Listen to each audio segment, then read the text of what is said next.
A weathered diving watch washed up on the shores of Aruba, its hands frozen at 11:17, the date still displaying July 8, 1995. The inscription on the back, partially obscured by decades of saltwater corrosion, sent chills down the spine of the local who discovered it. "Michael, may your adventures never end." The watch was found by Elisa Martinez, a 34-year-old marine biologist conducting a routine beach cleanup on Eagle Beach with a team of volunteers. The timepiece was partially buried in sand, nearly 300 miles from where 13-year-old Michael Reynolds had vanished from the Carnival Splendor cruise ship 3 decades earlier. What made the discovery particularly eerie was that despite years of harsh ocean conditions, the watch's internal mechanism remained intact inside the waterproof casing, as though preserving the exact moment when time stopped for young Michael. Michael Reynolds was a bright, adventurous 8th grader from Sarasota, Florida, with sandy blonde hair and a smattering of freckles across his nose that intensified during the summer months. Friends and family described him as a science enthusiast with an encyclopedic knowledge of marine life and a bedroom wallpapered with Jacques Cousteau posters. His science teacher, Mrs. Holloway, would later tell investigators that Michael had once corrected her on the migration patterns of spotted eagle rays during class. "He didn't do it to show off," she recalled. "He just couldn't bear for anyone to have incorrect information about the ocean creatures he loved so much." The Caribbean cruise was a reward for his perfect attendance and straight-A report card that year, a trip his mother Diana had promised when Michael expressed interest in marine biology as a career path. Diana Reynolds, a pediatric nurse at Sarasota Memorial Hospital, had worked double shifts for 3 years to afford the family vacation. Michael had been counting down the days, she would later tell investigators through tears. He'd packed his own suitcase 2 weeks early and wouldn't stop talking about the possibility of seeing hammerhead sharks. He had this little notebook where he'd listed every fish species alphabetically with a checkbox next to each one. The Reynolds family, Diana, her husband Thomas, Michael, and his 11-year-old sister Amanda, had boarded the Carnival Splendor on July 3, 1995, from the port of Miami. Security footage showed Michael bouncing excitedly as the family checked in, pointing out details of the massive vessel to his younger sister. The cruise was scheduled for 7 days, with stops in San Juan, St. Thomas, and St. Martin before returning to Miami. The first days of the trip had been perfect. Diana would later share family photos showing Michael with his face pressed against the glass of the ship's underwater observation lounge, his expression one of pure wonder as tropical fish darted by. The last photo taken of Michael shows him smiling broadly on the ship's main deck at sunset on July 7th, his new diving watch prominently displayed on his wrist, a 13th birthday gift from his grandparents just 1 month before the cruise. In the background, the island of St. Thomas is visible, growing distant as the ship set course for their next destination.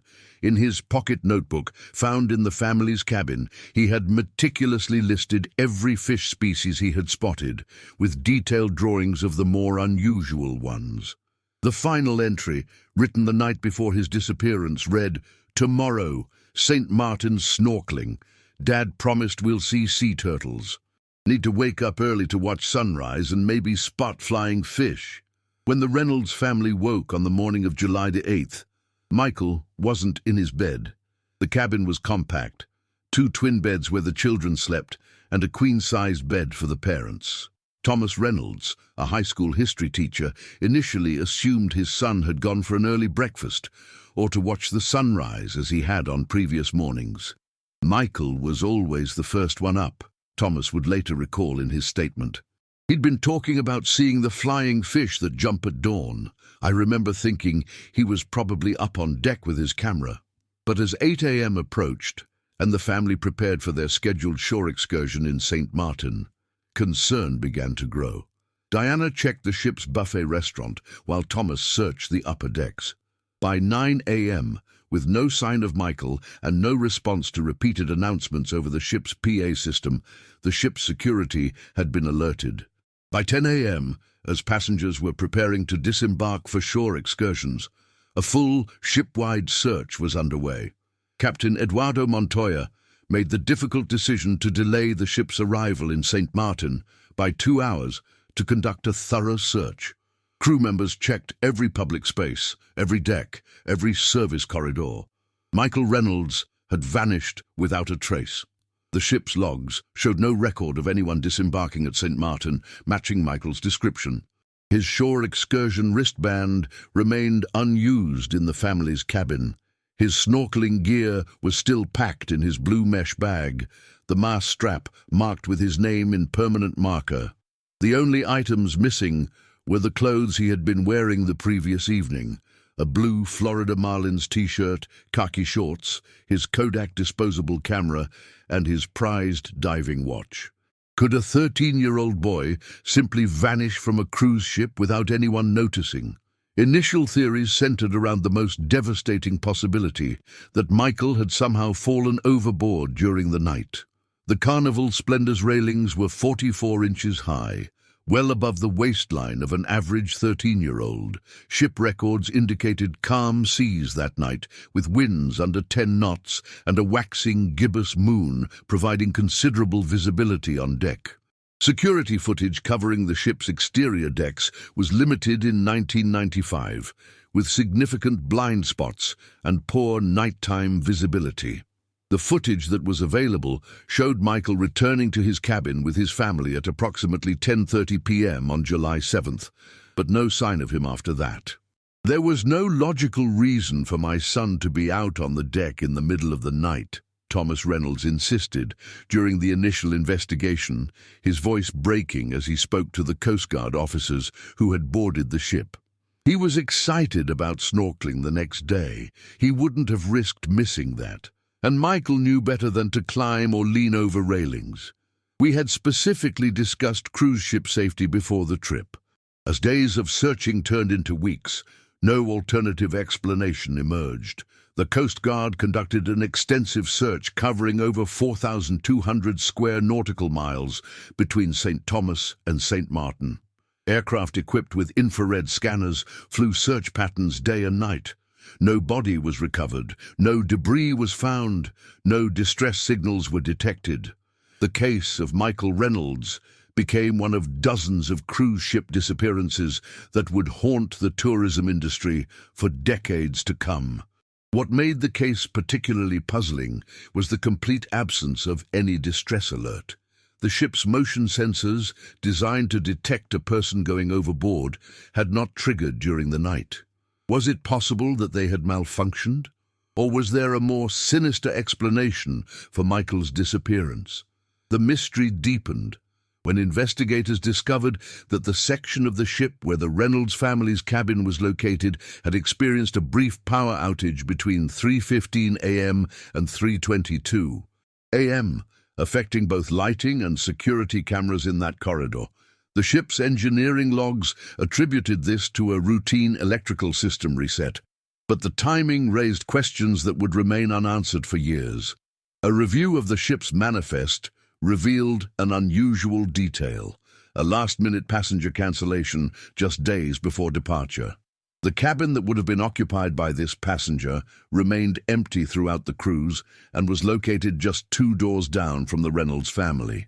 When investigators tried to contact the individual who had made and then cancelled the reservation, a Mr. James Peterson from Atlanta, they discovered the credit card used had been reported stolen 3 weeks earlier.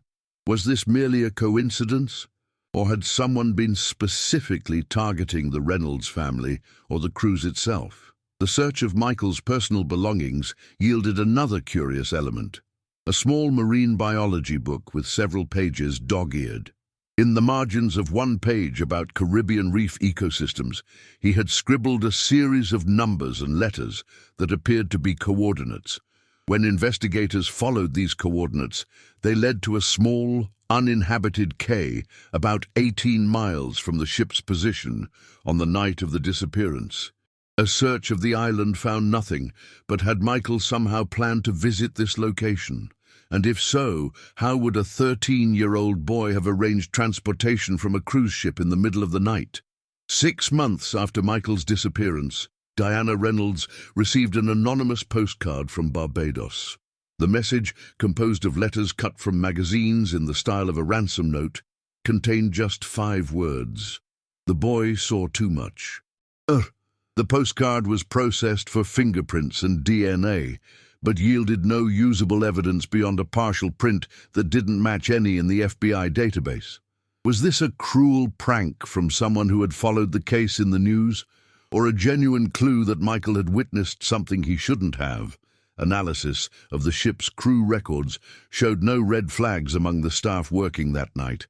However, one crew member, a kitchen assistant named Carlos Vega, left the company immediately after the cruise ended, citing a family emergency in Mexico. When investigators tried to follow up with Vega at his listed address in Veracruz, they discovered he had provided false information. The apartment complex at the address he'd given didn't exist. His employment records showed he had joined the cruise line just 2 months before the Reynolds family's voyage, with paperwork that later proved to contain multiple discrepancies. To this day, the real identity and whereabouts of Carlos Vega remain unknown. Was this individual somehow connected to Michael's disappearance, or simply an undocumented worker trying to avoid immigration authorities? The case grew colder as the years passed. The Reynolds family established a scholarship in Michael's name for students interested in marine biology at Sarasota High School. They made annual appearances on the anniversary of his disappearance, hoping to keep the case alive in the public consciousness. They never gave up hope of finding answers, but with each passing year, the likelihood of resolving the mystery seemed to diminish.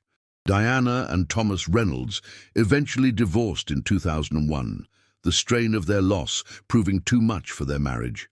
Michael's younger sister, Amanda, grew up in the shadow of her brother's disappearance and became a maritime lawyer, specializing in cases involving accidents and disappearances at sea.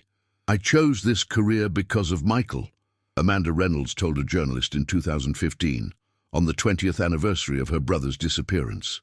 "Every family deserves answers when someone they love vanishes at sea.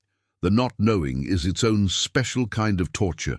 By then, Amanda had helped draft legislation aimed at improving safety measures on cruise ships, including mandated man-overboard detection systems and more comprehensive security camera coverage, measures that might have saved her brother, or at least provided clarity about his fate. Then, in 2015, 20 years after Michael vanished, a deep-sea exploration company mapping the ocean floor near the ship's 1995 route captured sonar images of what appeared to be a small submarine vessel resting at a depth of over 800 feet. The discovery was not made public at the time, as the company, Ocean Tech Surveys, was working under contract for an oil exploration firm with proprietary interests in keeping their findings confidential. The submarine was approximately 30 feet in length, consistent with the type of vessel used for drug smuggling operations that were common in the Caribbean during the 1990s. The sonar images showed what appeared to be structural damage to the submarine's hull, suggesting a catastrophic event had caused it to sink. When a former Ocean Tech employee leaked information about the discovery to a true crime podcast in 2023, interest in Michael's case suddenly reignited. Could Michael have witnessed something related to drug trafficking operations that night? Something that made him a liability? The timing and location were certainly suggestive. The submarine wreck lay approximately 22 miles from the Carnival Splendor's position when Michael disappeared, in waters known to be used by drug runners moving product between Colombia and the United States. FBI analysts reviewing the case in 2018 noted that July 1995 coincided with a period of escalated conflict between rival drug cartels operating in the Caribbean. The Cali cartel, seeking to expand their operations following the decline of the Medellin cartel, had been aggressively establishing new transportation routes through the eastern Caribbean. The Carnival Splendor's route passed through waters known to be used for transfers between larger ships and smaller vessels bound for the US mainland. If Michael had been an early riser, as his family indicated, could he have witnessed a pre-dawn drug transfer from his cabin window or a deck and become an unwitting liability? The Reynolds family pursued this theory, hiring private investigators who specialized in cold cases with potential links to organized crime. Their investigation led to a former cartel operative who, seeking immunity on unrelated charges, claimed knowledge of an incident involving a kid on a cruise ship who had been dealt with after witnessing a drop. However, the informant's timeline didn't align perfectly with Michael's disappearance, and without more substantial evidence, the lead eventually fizzled out. Still, it was the first potentially credible explanation for what might have happened to Michael Reynolds after decades of speculation. And then came the watch, a physical link to Michael that had somehow traveled nearly 300 miles from his last known location. Initial examination confirmed it was indeed the Seiko diving watch given to Michael for his 13th birthday. The serial number matched the warranty card his grandparents had saved. The inscription on the back was exactly as they remembered commissioning, but how had it traveled to an Aruban beach, and why had it surfaced now after all these years? Elisa Martinez, the marine biologist who found the watch, had been leading a team documenting the impacts of a recent hurricane on Aruba's coastline. "We were cataloging debris that had washed up following Hurricane Elena," she explained. The watch was partially buried in sand that had clearly been recently disturbed by storm surge. If not for the hurricane, it might have remained hidden for many more years. Forensic analysis of the watch revealed several crucial details. First, the watch's internal mechanisms showed signs of exposure to pressure consistent with depths of at least 150 feet, well beyond the crush depth of an unprotected human body, but within the operating parameters of the watch itself. Second, marine growth patterns on the metal suggested it had been submerged continuously until relatively recently, perhaps within the last year or two. Finally, and most intriguingly, a microscopic examination of scratches on the casing indicated that the watch had likely been removed forcibly from someone's wrist, rather than simply falling off. "This watch didn't just wash up after 30 years of drifting ocean currents," explained Dr. Lauren Michaels, the forensic oceanographer consulted on the case. "The pattern of deterioration and biological growth suggests it was likely contained somewhere, possibly in a wreck or underwater cave, before being dislodged relatively recently, perhaps by a storm or underwater disturbance." The hurricane that had preceded the watch's discovery, Hurricane Elena, had been unusually powerful, with underwater currents strong enough to shift significant amounts of seabed material. Oceanographers noted that such storms can uncover items that have been buried in underwater sediment for decades, effectively releasing them to be carried by currents to distant shores. The discovery prompted renewed interest in the case from both the FBI and Coast Guard cold case units. Using advanced computer modeling of Caribbean currents and the watch's condition, investigators were able to narrow down potential locations where the watch might have been stored underwater for decades. 3 primary sites emerged as possibilities: a network of underwater caves off the coast of Dominica, a sunken vessel approximately 22 miles from St. Lucia, and the area surrounding the previously identified submarine wreck. In March 2025, a joint recovery operation was launched focusing on these 3 locations. Specialized deep-sea recovery drones were deployed to search each site methodically. The operation was kept confidential, with only the Reynolds family and key investigators aware of its scope and purpose. After 11 days of searching, the drone investigating the submarine wreck captured images that would send shockwaves through the investigation team. Partially buried in sediment near the submarine was a waterproof duffel bag.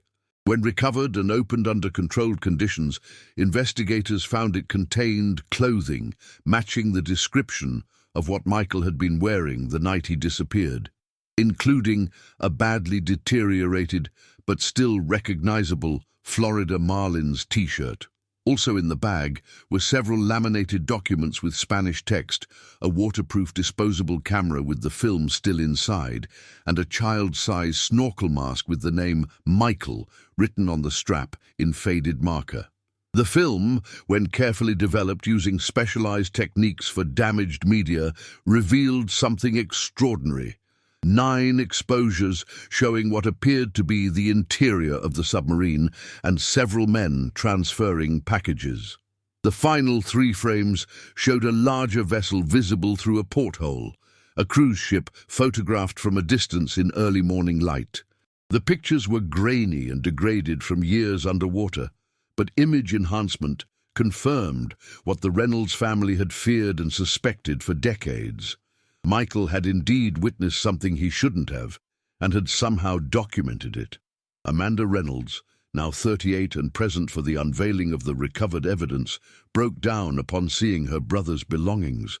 "All these years, we thought not knowing was the worst part," she told investigators. "But knowing he was brave enough to document what he saw, knowing he tried to do the right thing, that makes this even harder to bear." The Spanish documents found in the bag provided another crucial piece of the puzzle.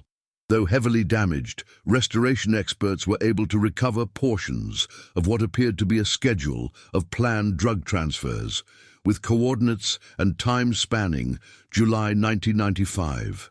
One entry, marked for July 8th at 4:30 a.m., listed coordinates that placed the operation directly in the path of the Carnival Splendor. A comprehensive review of the ship's passenger and crew list led investigators to Eduardo Mendez, a bartender who had worked on the Carnival Splendor during the fateful cruise. Mendez, now 62 and living under an assumed name in Ecuador, was located and questioned by local authorities working with the FBI. Initially denying any knowledge of the incident, Mendez eventually provided a partial confession after being confronted with evidence linking him to the cartel operation. According to Mendez, he had been paid to report the ship's exact position to the submarine crew to facilitate the transfer. The operation was meant to be routine. The cruise ship would pass by unaware while the submarine briefly surfaced to receive packages from a smaller boat. But that morning, Mendez claimed he was informed by radio that a problem had occurred. A young passenger had been spotted taking photographs from an early morning vantage point on a lower deck. "They told me they had taken care of it," Mendez stated in his recorded testimony. "I didn't ask questions, I didn't want to know." Okay. He claimed to have no direct knowledge of what happened to Michael, only that cartel operatives had handled the situation, and that he received his payment as planned when the cruise ended. Mendez maintained that his role was limited to providing coordinates and that he never directly participated in whatever happened to the boy.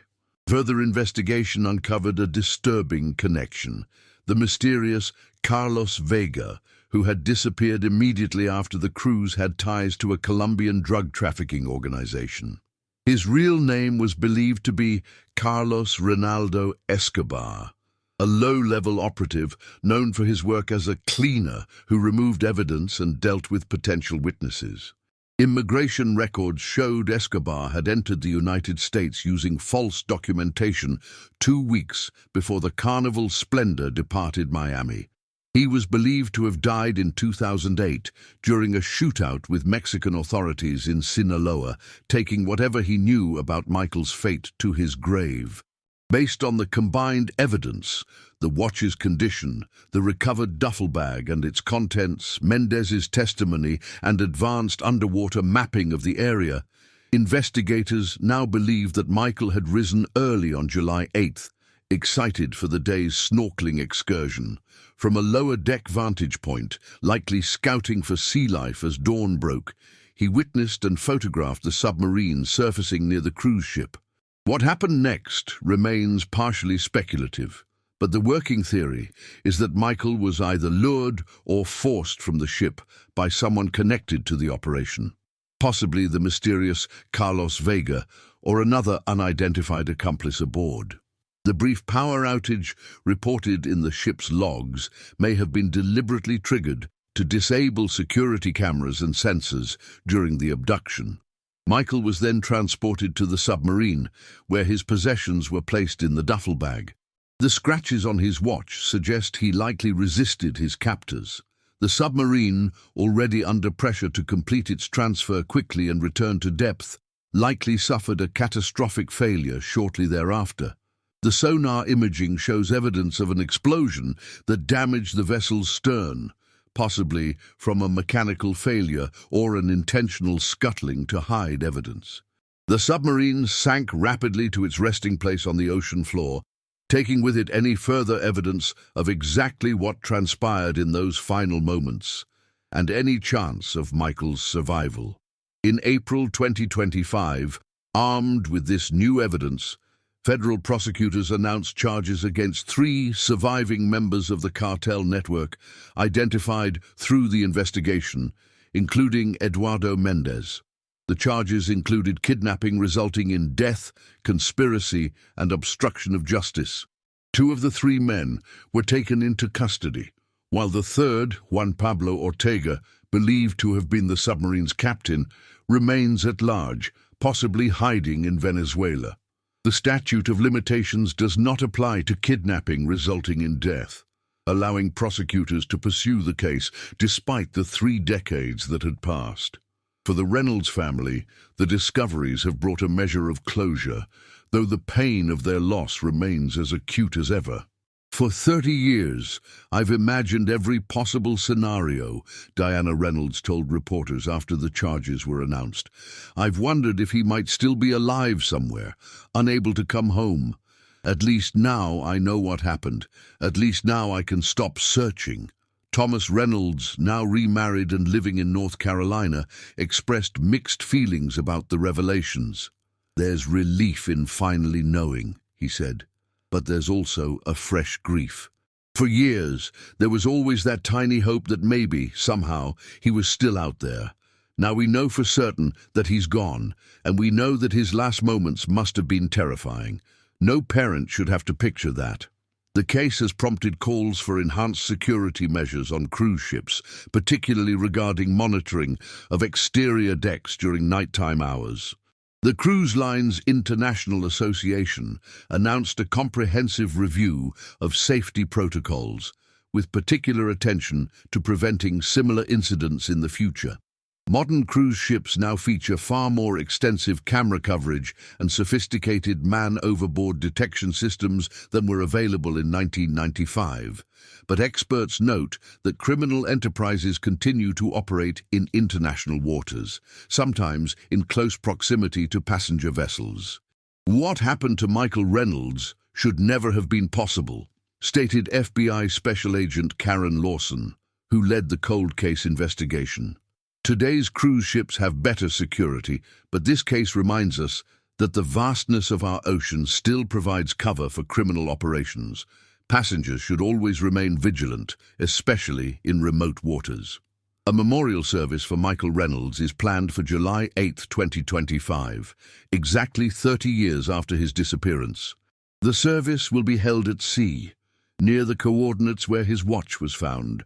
His recovered possessions, including the watch that finally broke open the case, will be interred in a special exhibit at the Maritime Museum of Florida, alongside information about his case and its impact on maritime safety regulations.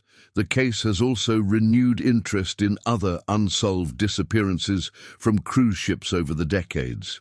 The International Cruise Victims Association, a non-profit organization founded by families of passengers who have gone missing at sea, reported a surge in inquiries following the revelations in the Reynolds case. "Every family deserves answers," said Victoria Northcutt, the organization's founder. "Michael's case gives hope to other families that even after decades, the truth can come to light." As for the watch itself, the timepiece that survived 3 decades in the unforgiving Caribbean waters to finally deliver a measure of truth, its hands remain frozen at 11:17. perhaps marking the moment when its young owner realized the danger he was in. Marine biologists note that the odds of such an item washing ashore in recoverable condition after so many years are astronomical. "It's as though the ocean itself wanted this story told," remarked Dr. Elisa Martinez, who found the watch during her beach survey.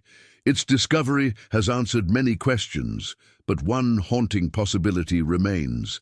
Did Michael manage to document the criminal operation, knowing the risk, hoping the evidence would eventually be found? Was his final act one of extraordinary courage from a 13-year-old boy who understood he might not return home?" Diana Reynolds prefers to believe this version of events. "That would be just like Michael," she said, touching the recovered camera that had captured her son's final moments. "Even at 13, he had a strong sense of right and wrong. If he saw something illegal happening, he would have wanted to document it, to report it. That was the kind of person he was becoming."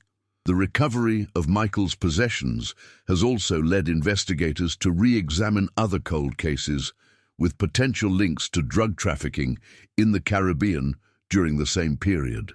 At least 3 other unexplained disappearances between 1994 and 1997 occurred along similar shipping routes, raising the possibility that Michael's case was not isolated.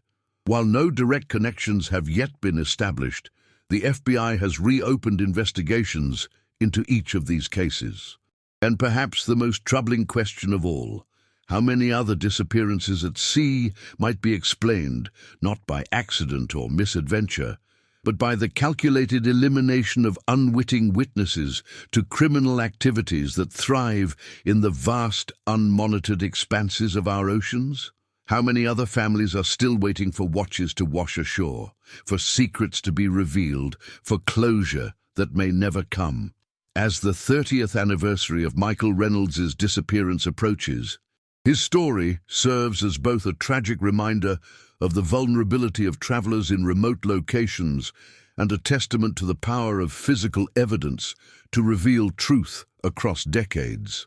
The ocean, which claimed a young boy with dreams of becoming a marine biologist, ultimately surrendered just enough of its secrets to bring his family a measure of peace. But for those who worked the case over 3 decades, one detail remains particularly haunting: the inscription on Michael's watch, chosen by grandparents who could never have imagined its prophetic nature. "Michael, may your adventures never end." In a way, through the continuing impact of his case on maritime safety and the renewed investigation of similar disappearances, Michael's legacy does indeed continue. An adventure of truth-seeking that has outlived the boy himself.